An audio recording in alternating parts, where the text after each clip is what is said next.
Hello, welcome to the second video of the series JavaScript Async Programming and Promises. Today we are going to talk about promises majorly. We'll do an introduction to promises in most beginner friendly way. So if you just got started with JavaScript or just got started with the asynchronous concept of JavaScript and promises, I'm sure this video is going to help you a lot. It's going to make you understand what promises is in the core and where to use it, why to use it, that kind of thing. As you know that this is a series, and the last video where I have explained like how asynchronous and the synchronous part works in the JavaScript.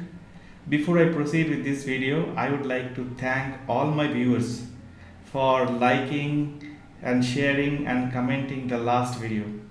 It crossed more than 1.5k views in last 6 to 7 days, so it shows that you like the content very much. So thank you very much for that.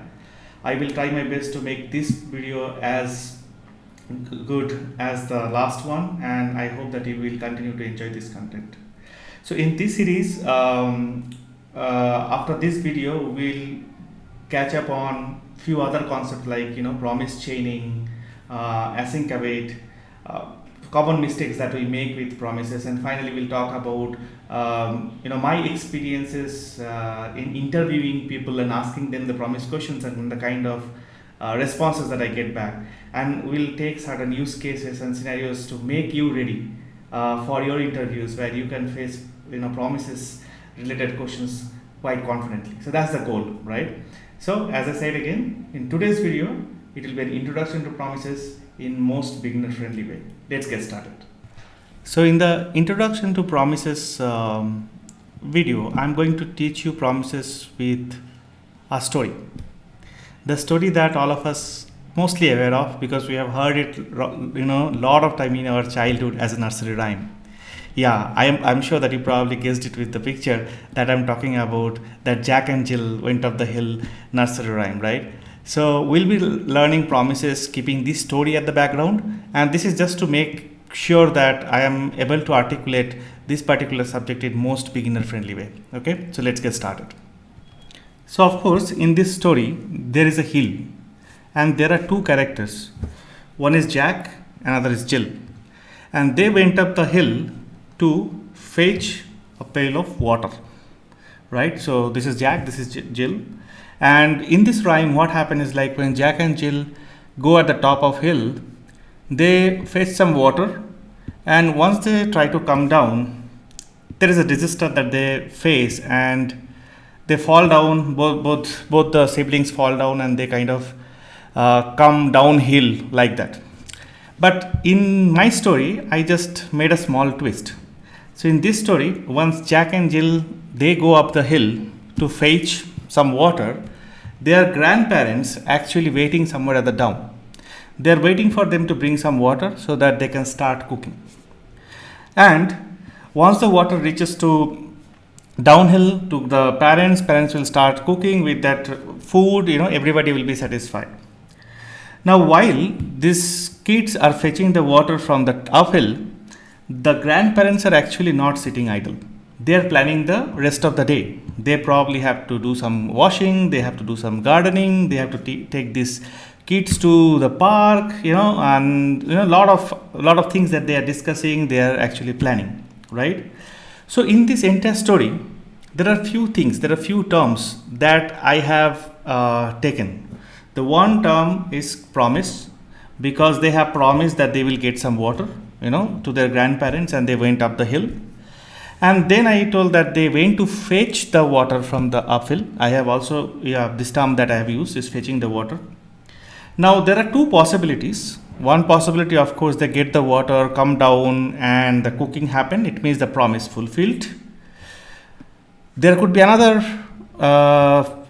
chance. The chance is actually what is there in the original rhyme. Like, they fall and they cannot bring the water, and in that case, the promise gets rejected.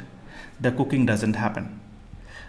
I have also mentioned about one thing, that they promised their grandparents and went to execute their work to fetch the water. So there is something else is called executing, right? So in real life, in JavaScript also, you will be mostly using these terms.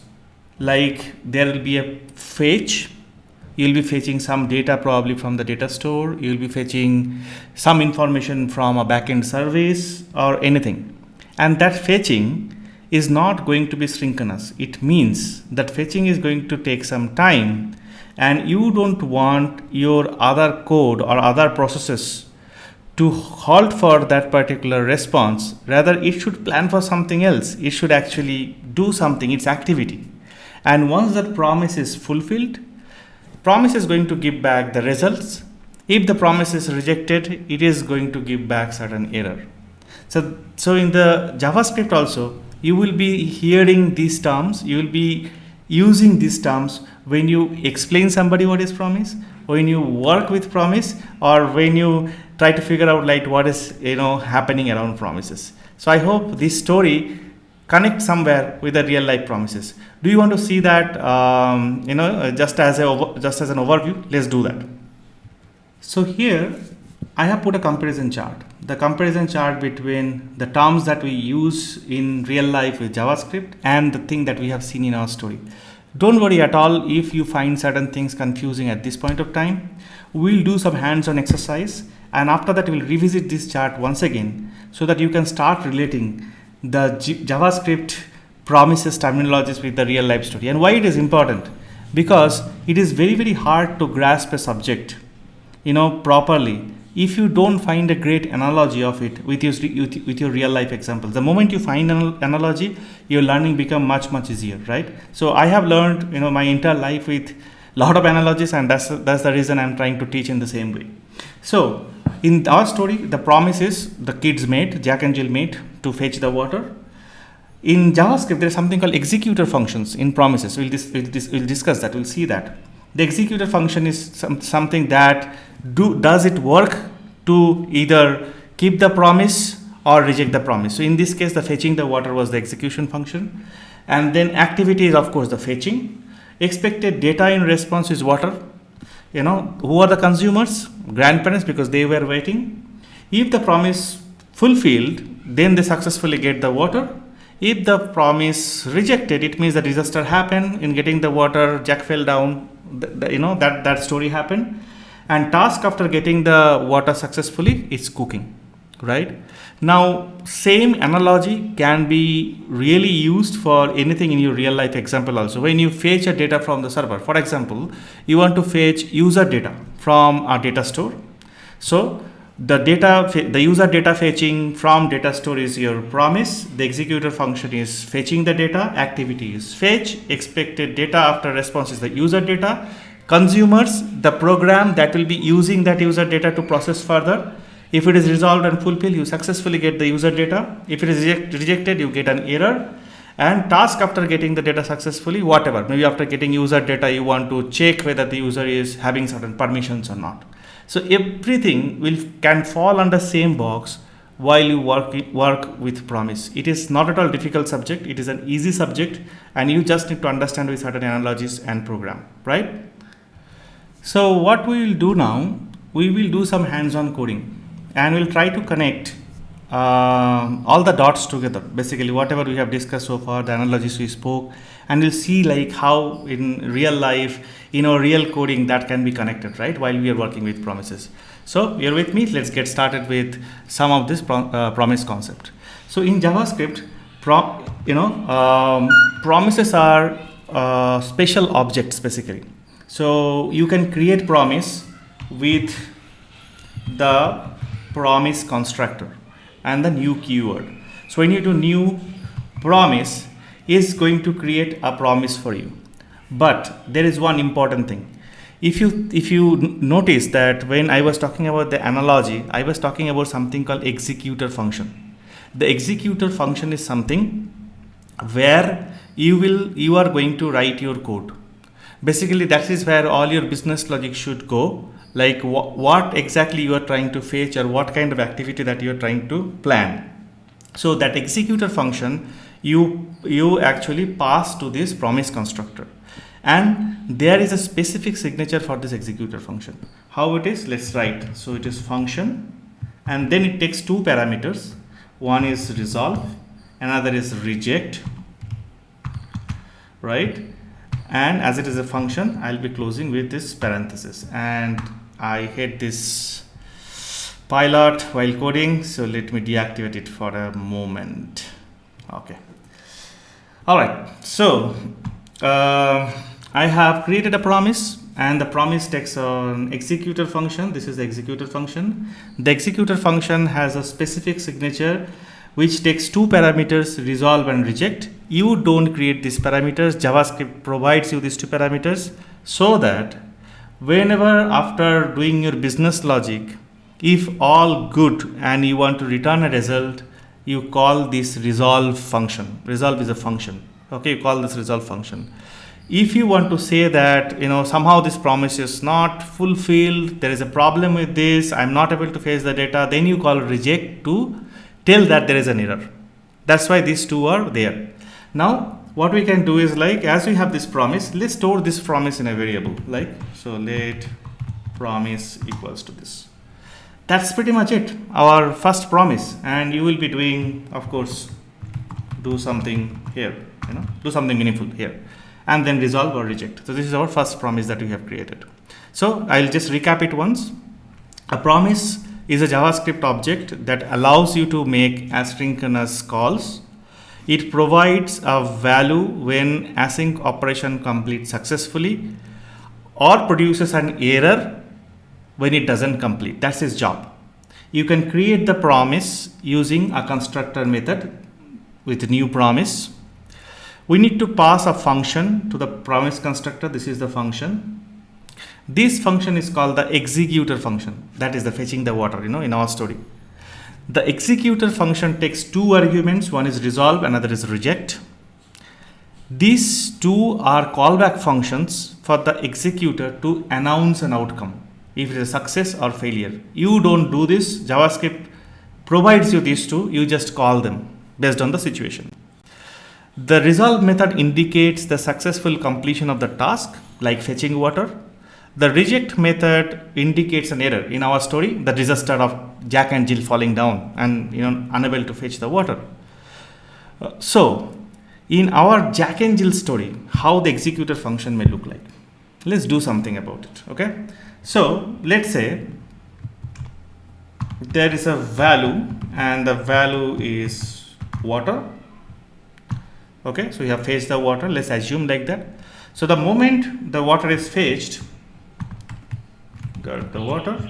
Okay, so the moment the water is fetched, the next thing that we want to announce that the water is fetched, and it is of course not an error scenario. So I'll be calling resolve, and with resolve I'm saying, hey, water is fetched, so it's great.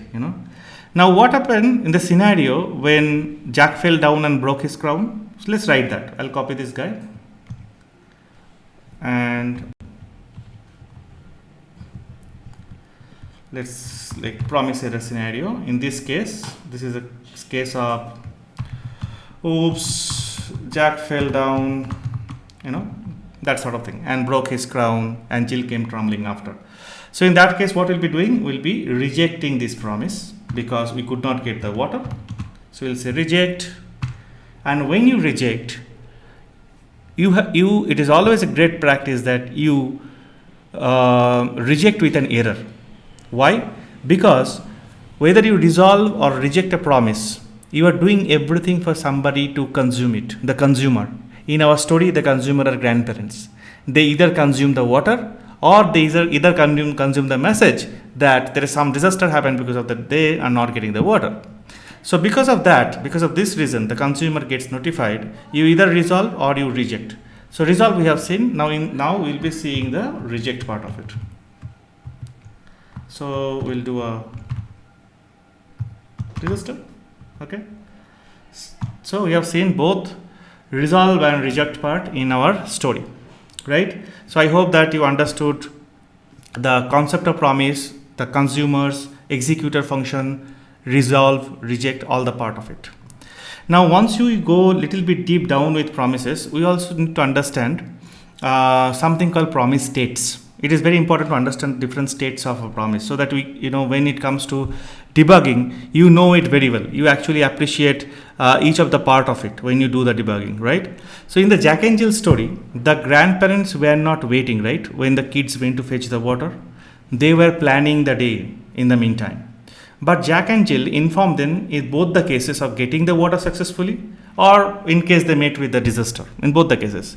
Also, grandparents were the consumers of the water to cook the food, right? Similarly, in promise object should be capable of informing the consumers when the execution has been started, when the execution has been completed, means resolved, or when the execution is error out with a rejection. So this is done with some internal states. So in promise, there are 3 internal states. The promise states are internal states. Why it is internal, I'll come to that. First state that we'll be talking about is called pending. This state, you see a promise is in pending state only when the execution starts. So we'll say when execution starts, that's the time. Okay, so you have this pending state. Now after pending, the next state is fulfilled. What is a fulfilled state? When the promise resolves successfully. So when resolves successfully. In our story, when Jack and Jill able to get the water successfully. And the third state is rejected. So in this state, when the promise rejects. So when promise rejects. In our story, when Jack fell down and broke his crown, that's the one. They kind of fail to complete their missions, right? So these are the 3 states that we have to see. Why these states are internal? Why I just now told they are internal? Because you cannot programmatically use these states as it is from this promise object, but you should be able to inspect it using your debugging or your Chrome developer tool or Firefox developer tool. You'll be able to do this. That's the reason they are kind of internal properties.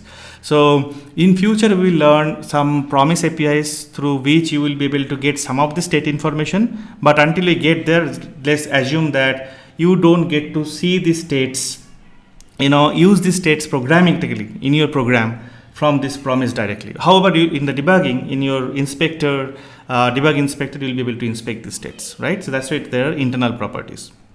Now that's fine. Okay, so we have a pending state, we have a fulfilled state, and we have a rejected state.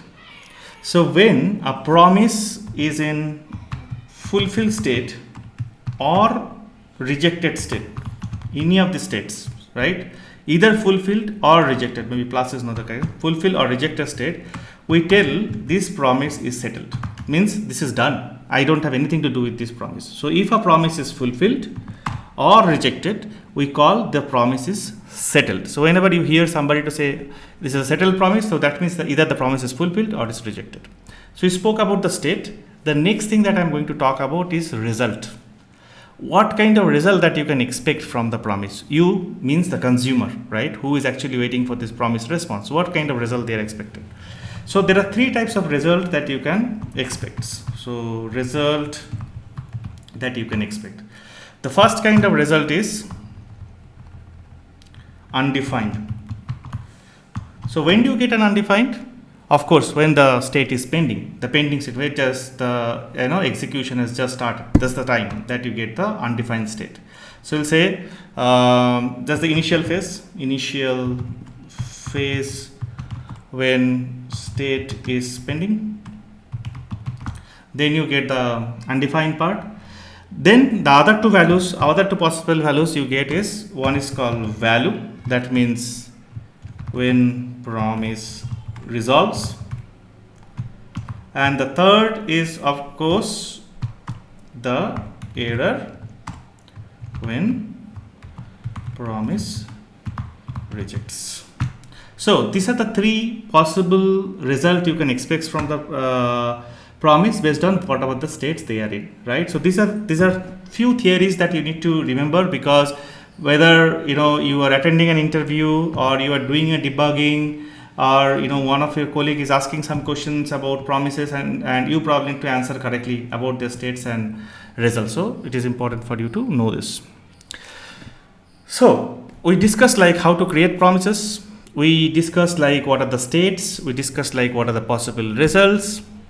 We tried to do a match with our story, but one important thing is still left. How do we inform our consumers? How does our grandparents get informed about Jack and Jill fetching the water correctly, keeping their promise, or Jack and Jill fell down, they are not going to keep their promise, and they cannot cook the rice today because they could not fetch the water, unfortunately, right? So the promise object return, the promise object, the one that we created just now, at the top, this guy, the promise object that we got this return, this guy, basically returned by the new promise constructor, has everything to notify our consumers. A consumer can use this particular object, the promise object, to know the state, whether the state is pending, fulfilled, or rejected, and a possible outcome like the value or the error from it. So far, three things we spoke about, right? The promise object, this guy, then we spoke about the states, then we spoke about the result. So using these three, your consumers will know like what is the state, whether the promise is fulfilled or not. If the promise is fulfilled, what is the value? If the promise is rejected, then what is the error that they will come to know, right? Now I told these are all internal properties, so it means that I cannot do this promise error dot rejected, getting the rejected flag, or fulfill thing. We cannot do that. Our promise APIs and JavaScript doesn't provide that. Instead of that, it provides two very handy methods, actually three, but today we are going to talk about two of them. The methods are, one is then, next is catch. Let's list down the third one, even though you won't be speaking about it today. It's called finally. All right, these three handler methods. So the first method, .then method, is the probably most important, widely used handler method that you can talk about. Then the catch is the next, highly used. And finally, of course, if you follow the standard coding practice, best coding practice, you will also see the usage of finally in your code, right? But what is the real, usage of this? So let's do something about it. So I'll just comment this so that it don't disturb our further code executions, right? All right. So we have then catch and finally. So now what we'll do, we'll create a new promise. So let's create let promise equals to new promise. You have a resolve and reject, right? You have resolve, reject, and then what you do over here, you will probably say, resolve, you do a resolve of, say, got water. All right. So I did a resolve of getting water. Now this particular promise I have, it has, this particular promise object has few things. It of course has this state, it has this result, and we'll be using the then method to get the water thing. Haven't we created this one? Yeah, we have already created, so we don't have to really create this guy again. I'll just remove this and then use this guy instead. So this is better. I'll write this down. Right, so I have this promise. Now how I can use it? I can use like this promise object. Then on this we can invoke the then handler. Okay, this then handler we can invoke. So what does this then handler do? This then handler is going to tell us, it is going to tell the person who is waiting for this promise to resolve, like what is the result of this promise and how does it get it. The then handler takes a callback function. The callback function is nothing but a function that takes this result. So it takes this result, and here we can write what we are going to do with this result, right? What are we planning to do with this result? So maybe in our case, what we're going to do, we are just going to print it so that we feel like, you know, we got it correctly. Console.log of, say we'll do a print of result. Okay, so let's connect the dots once again. So I have created a promise. The promise has been created with executor function. This is the executor function that takes resolve and reject. And let's assume that I got the value of water. I am resolving it. And now this promise is over here. This promise, I'm calling the then handler method on this because I want to get notified when this resolve happen. For that, there is a callback function over here. This callback function get executed only when the promise is resolved. We'll see when the promise is rejected what to do, but at this time when the promise is resolved, and once the promise is resolved, it is just printing the value that it is getting. Let's put this in another function. Let's say const grandparents cooking, right?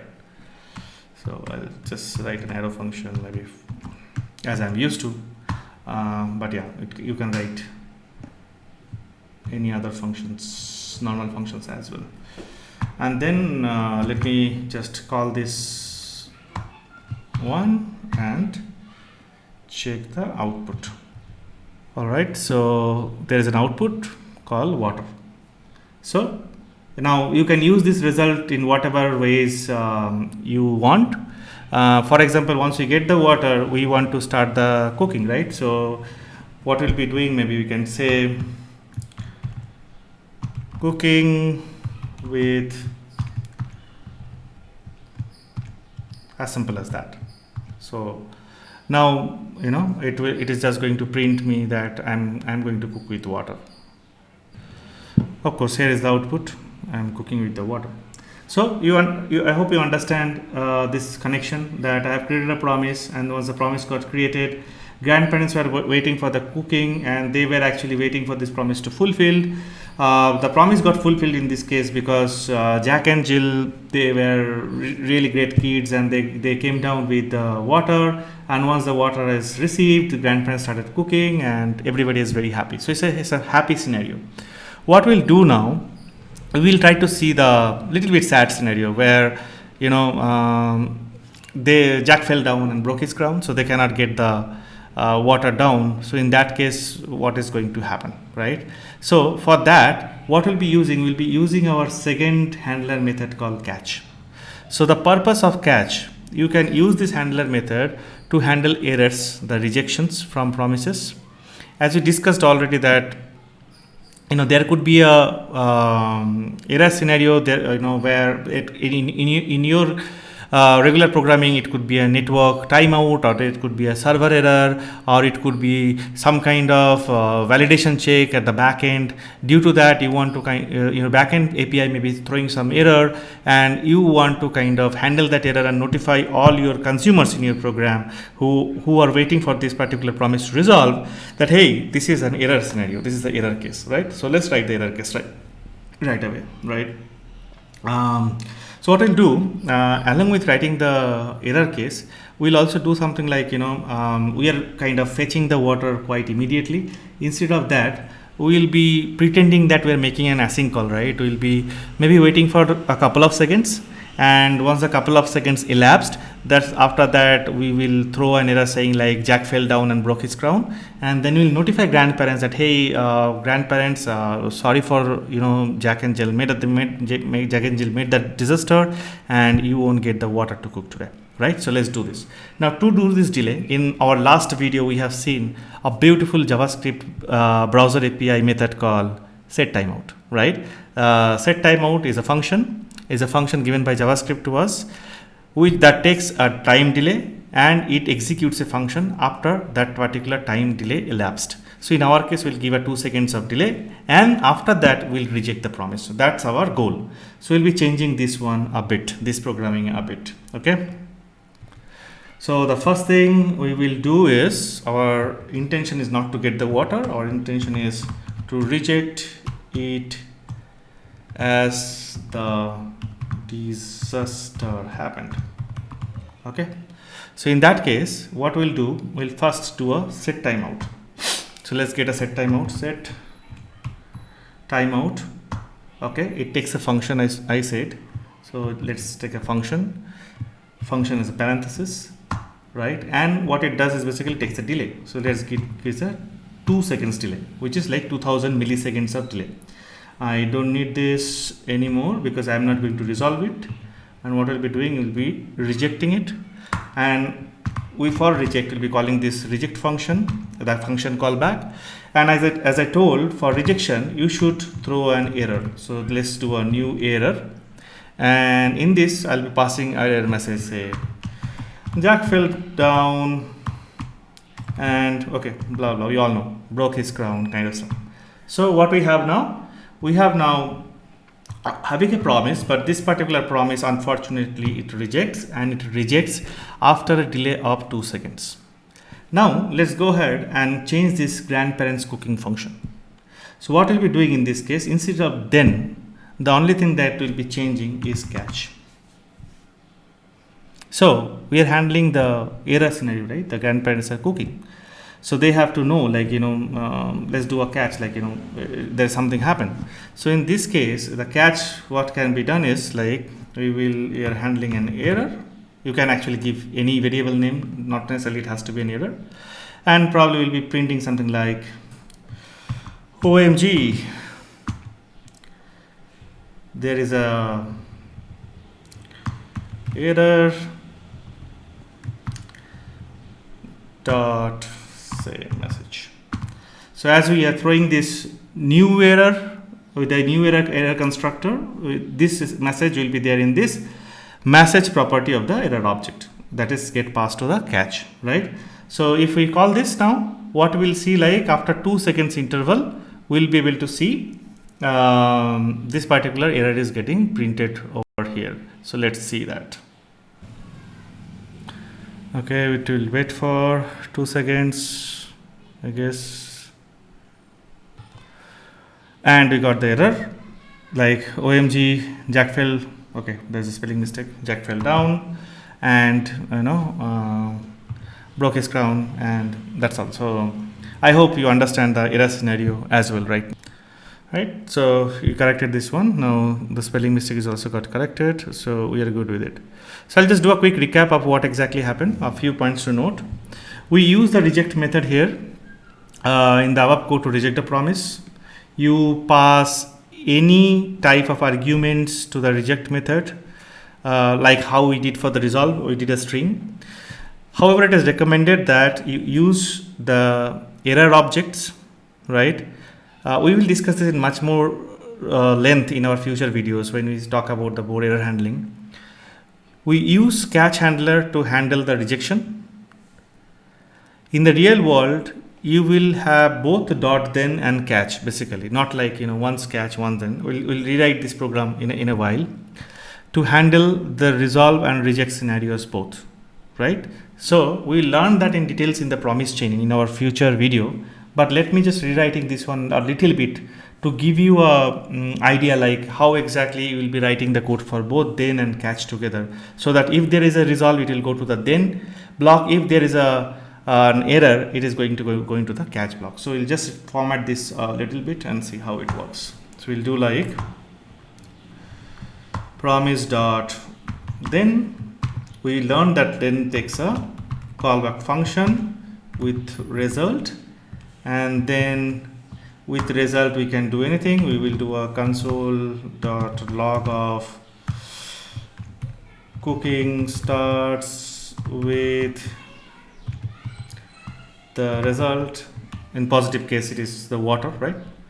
And the beauty of this one is the then method, the then handler method can returns 3 things. This is what you need to understand. We'll discuss this again in very details in the future videos, but at this point, the then returns 3 things.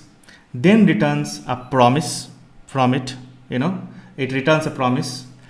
The next thing that then can do is like it can return a synchronous value, for example, a non-promise value, a simple value like a string or whatever it is, or it can return an error from here itself. So these are the 3 things that then can return. So in this case, what we'll be doing, let us return this. Instead of doing console.log, I think it's okay. We will go ahead with the console.log itself for now.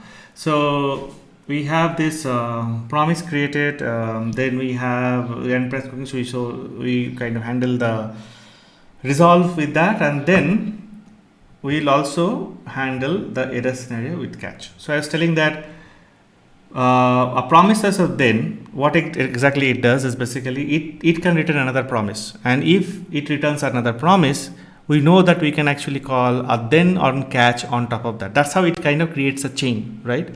Now in this case, this particular promise we are handling using the then handler. With the then handler, what we are doing is like we are cooking it, with whatever water we are getting. If the promise is basically going to reject, then it will automatically come to the catch, and in that case what we'll be doing is like we'll be printing this error message, as simple as that. What we could have done going forward, that I'll show in the future video, I can actually throw another error from here, I can throw another promise from here, I can throw this part, I can return another promise from here, and I can return a string, integer, number, any synchronous value from also here. So there are a lot of use cases around that. We'll see it in the future one. So in this case, now I'm rejecting. So let's see what happened. If I just save this, after 2 seconds, what is going to happen? I am going to see that, oh my God, Jack fell down, and this case happened because it is, oh my God, and then this message, it comes because I'm rejecting. Now let's say that after 2 seconds, instead of rejecting, I'll be doing a resolve, right? Let's do a resolve. And what I'll be resolving with? I'll be resolving with the value water. So it's like it takes a couple of seconds, and then it goes, it gets the water. After a couple of seconds, see here, cooking starts with water. So this code I have never changed. That's the beauty of it. This particular code I have never changed. Now based on in your executor function, whatever happening, whether it's a resolve scenario or reject scenario, it is being handled by either then or catch. That's all about the basic of promises. There is nothing really beyond that in terms of understanding the promises and how it acts. Now let's get back to our story once again, friends. In our story, the promises were made by Jack and Jill to execute their work to fetch the water from the apple, and there were two possibilities. Either they could get the water to their consumers, who are the grandparents, or they fall down and they don't get it. So if I relate this guy with our programming, now I have created a promises. This is my executor function, which is doing the fetching the water work. Just to simulate that it takes some time, I'm using set timeout. In a real scenario, it could be a network call, it could be a server call, an API call. Once the promise is successful, then the then gets executed, grandparents get the water, cooking starts. If it is not successful, gone. There is no cooking for the day, unfortunately. So this is the consumer function. So I hope that this understanding is quite clear right now, and you will be able to relate promises with many real life scenarios going forward. Why don't we look into that small table we have seen in the beginning? I'm sure that you will be able to correlate with that much more confidently. Let's have a look. So here is the table again. Promise is water fetching by Jack and Jill. Executor function, exactly the fetching the water, because that's our business logic. Activity is fetch. Expected data response is water. Consumers are grandparents. Resolve or fulfilled is successfully get the water after cooking. If it is rejected, it's a disaster. And the task after getting the data successful is, of course, go ahead and finish the cooking. So I hope it is much relatable at this point of time, and you understood the entire concept of promise, resolve, reject, executor function, consumers, all these terms that we are going to use hereafter. So I hope that this video was informative to you, and the whatever we have discussed so far, that will be our best to discuss things in our future videos. In the next video, we are going to get much more deeper about the promise chain, right?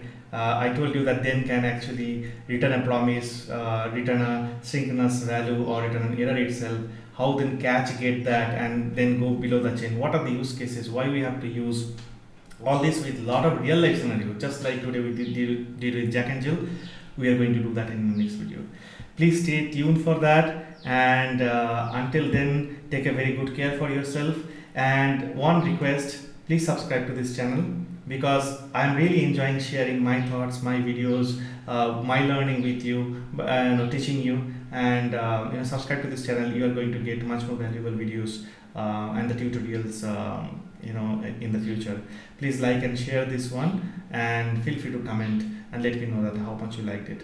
Thank you very much. Please take a good care of yourself. I'll see you in the next video soon. Bye.